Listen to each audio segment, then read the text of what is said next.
everybody. So I'm Anna Liebing. I am from Cincinnati. It's where I am right now, although I live in Savannah now, live and teach in Savannah. And my introduction with Rafiki, which I'm finding, I think the more I hear from people, is perhaps a little bit unusual. My introduction to Rafiki is actually through classical Christian education, through ACCS, rather than through Bible Study Fellowship, which I was not familiar with until I had heard about Rafiki, or I think I maybe heard of it. But anyway, my whole family has been involved in classical education for a long time. We got involved with Mars Hill Academy in Cincinnati back in the late 90s. My older brother started going there. I graduated from Mars Hill Academy. Sorry about that. And my mother taught at the school. My dad was in business, quit his job to go teach at the school. So we've been gotten pretty all into the classical movement. And then I graduated, went to Hillsdale College. My degrees from there are in English and history. And then I came back to Cincinnati to teach at Mars Hill for a few years to get trained as a teacher here. And I taught a whole variety of grades. I think at this point I've taught every grade except fifth at some level, all history, English, grammar, literature. So I taught at Mars Hill for a few years. Then I went and did my master's degree in British Literature and Society, did that at the University of Edinburgh in Scotland. And it was between teaching at Mars Hill and going to do my master's that I had somebody at my school at Mars Hill say, "Have you heard of the Rafiki Foundation? Because we know you have a heart for missions. Since I was a teenager, I've done short missions trips and so forth." And I said, "You should. I heard they have this program where they're asking classical teachers to go over for like a summer and help their schools out." And I ended up doing that for the summer before I went to my master's program, went to Tanzania, and loved doing that.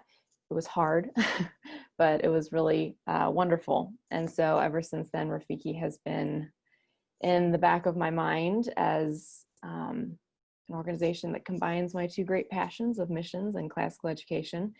But I did my master's and then came back out of that into teaching, having been, especially in a European academic environment, just really, I knew there was a cultural war going on, but being in that context brought it to a whole different understanding and really came out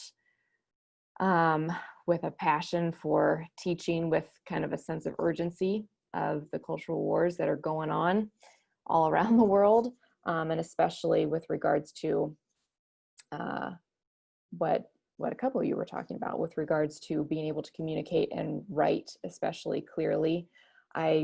After going through classical education and going through Hillsdale, I went into my master's program and I loved it, but I did not find it unduly challenging because I had been taught how to write. And I ended up spending a lot of time with my fellow students, helping them write papers. And I still have plenty of learning to do, but I came out with a new appreciation for the training that I had been given. And so I went back into teaching, ended up teaching in Savannah, Georgia at Veritas Academy. So I teach logic and rhetoric school there, history and literature and rhetoric. I oversee their senior thesis program there. So I love all of that. I thought I love being in the classroom. For a long time, I thought I had no real interest in being outside in any kind of administrative role. But the more years have gone by, various things have kind of pulled me. I've had friends ask me to help them with startup schools and dabbled in development curriculum at my school and found out I still love classroom. It makes me sad to think about stepping out of the classroom full time, but also been kind of convicted that I can do some of these things. And so yeah, ran into Karen again at the ACCS conference last year and thought it might be time to start considering this going on the field full time. So that's where I am.